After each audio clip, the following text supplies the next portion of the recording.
Hi, welcome to Ronda in the Kitchen.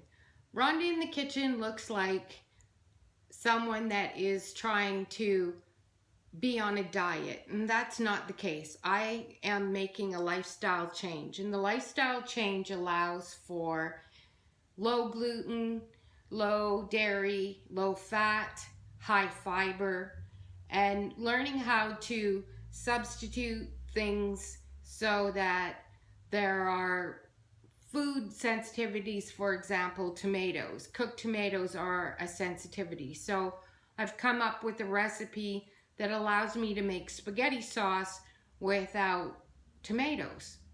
That sounds insane, but I did it and it works.